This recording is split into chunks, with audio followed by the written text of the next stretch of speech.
really took them all day. Over my shoulder, you can see what's left of the stump and really the kind of the crater of the massive tree that has since been removed, but earlier had fallen on top of some parked vehicles here. Thankfully, no one was hurt, but it was just one example of how that heavy rainfall and those strong winds really had an impact throughout our area last night.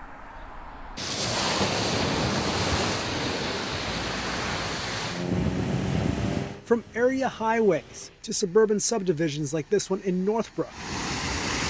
Tuesday night's storms left behind significant rainfall throughout Chicagoland, causing flooding and ponding.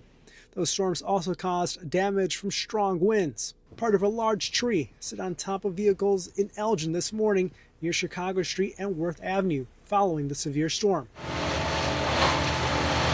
Crews were out today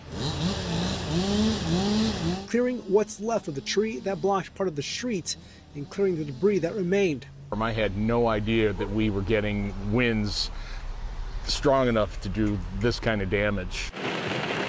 Some neighbors told CBS News Chicago they slept through most of the wind and rain, but such storms often leave them bracing for scenes like this one once they wake up and daylight shows the aftermath. There are large old trees, and when we get storms with high winds, it's not uncommon in this general Washington Heights neighborhood of Elgin that we get trees or lots of limbs down.